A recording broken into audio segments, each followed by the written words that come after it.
Selamat datang kembali di perkuliahan Bayesian Simulation menggunakan R. Pada kesempatan kali ini kita akan mengaplikasikan dua topik yang telah kita pelajari sebelumnya. Topik pertama yang sudah kita pelajari itu adalah Bayesian model, di mana distribusi modelnya itu adalah normal.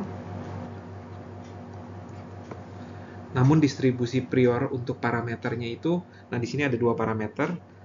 Untuk si mu itu distribusi priornya adalah normal, dan untuk si sigma kuadrat atau dalam ini kita pakai 1/sigma kuadrat tau adalah distribusinya gamma. Kemudian topik yang baru saja kita pelajari sebelumnya yaitu tentang Gibbs sampling, di mana kita belajar melakukan pengambilan sampel untuk random variable yang multivariat.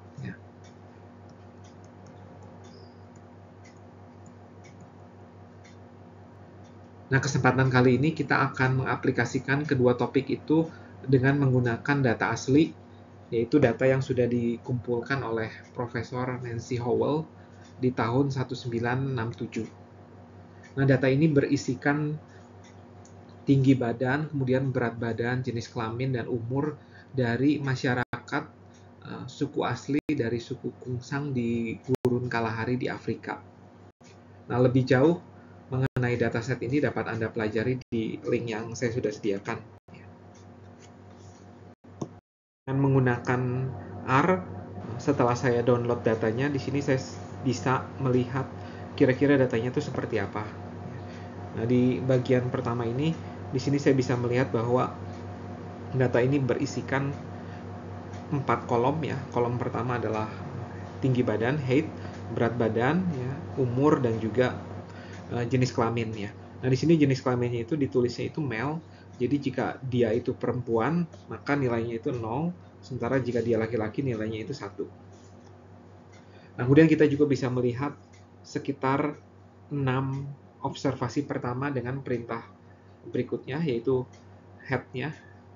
Nah, kita bisa melihat 6 observasi pertama itu seperti apa. Kemudian jika tidak cukup, kita juga bisa melihat summary ya, kurang lebih itu seperti apa ya. Nah, di sini ketika kita melihat variabel tinggi badan, ada yang tinggi badannya itu paling kecil tuh 53,98 cm, tapi yang paling tinggi itu 179. Begitu juga dengan berat badan ya. Nah, kemudian umur yang paling kecil itu ada yang umurnya masih 0 ya. Kemudian yang paling tua umurnya 88. Nah, kemudian untuk yang ini tidak terlalu masuk akal ya. Karena di sini tipe variabelnya itu masih bersifat integer. Kita harus ubah itu ke tipe variabel yang kategorikal dulu untuk bisa melihat distribusi, ada berapa banyak yang laki-laki dan ada berapa banyak yang perempuan. Selanjutnya saya ingin melakukan visualisasi data. Visualisasinya akan saya lakukan terhadap variabel tinggi badan. Nah, di sini saya perlihatkan, nah ini. Nah, karena saya memilih X sama dengan height, berarti saya akan memvisualisasikan tinggi badannya. Dan di sini saya bedakan antara yang perempuan sama yang laki-laki ya di sini. Jadi saya group by variable male. Ya. Jadi saya group, dan akibatnya saya dapatkan seperti ini. Untuk yang perempuan atau yang wanita, ini distribusi tinggi badannya seperti ini. Dan untuk yang laki-laki, distribusi tinggi badannya seperti ini. Dari segi rata-rata terlihat bahwa tinggi badan yang laki-laki lebih tinggi ya dibanding tinggi badan yang perempuan ya. Karena lebih berada di sebelah kanan ya. Sementara di sini distribusi ini tidaklah terlihat normal karena ada banyak sekali data yang ada di kiri ya. Sehingga tinggi badannya tidak terlihat, distribusi ini tidak terlihat normal. Mungkin ini karena kita melihat semua orang ya. Jadi kita tidak peduli berapa umurnya ya. Makanya distribusinya tidak normal. Mungkin kalau kita lihat umur-umur tertentu, mungkin distribusinya akan lebih normal. Dimana akan saya lakukan dalam slide berikutnya. Nah, di sini saya melakukan filtrasi. Saya filter. Jadi di sini untuk umur-umur yang di atas umur 18, saya filter. Kemudian saya taruh ke dalam sebuah dataset namanya DF Adult. Nah, di DF Adult ini adalah data-data yang umurnya itu sudah di atas 18 semua.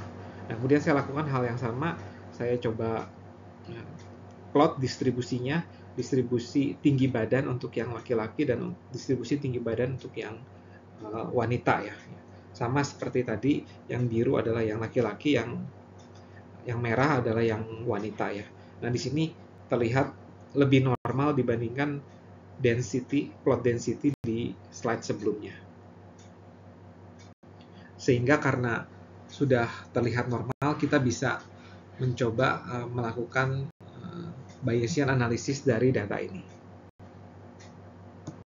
Namun sebelumnya masih ada salah satu analisis yang perlu saya lakukan, yaitu adalah melihat, ini namanya QQ plot ya, untuk melihat apakah benar variabel yang kita amati itu sudah berdistribusi normal. Nah, di sini ada dua variabel yang kita amati, yaitu tinggi badan untuk wanita dan tinggi badan untuk laki-laki ya. Dan di sini saya lakukan QQ plot untuk yang tinggi badan wanita dan tinggi badan untuk laki-laki. Nah, yang atas adalah yang QQ plot untuk tinggi badan yang laki-laki, yang bawah adalah QQ plot untuk tinggi badan yang wanita. Data kita akan berdistribusi normal atau dikatakan berdistribusi normal jika titik-titik yang warna hitam itu segaris dengan garis merah. Dan di sini untuk yang laki-laki, bagian tengahnya nih, bagian sini terlihat ada di garis, tapi yang bagian ujung-ujungnya memang sedikit meleset.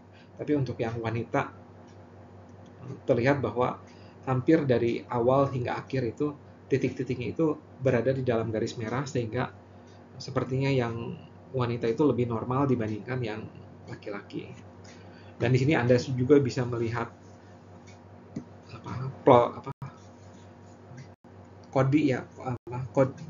coding yang saya ketik untuk bisa menghasilkan QQ plot ini.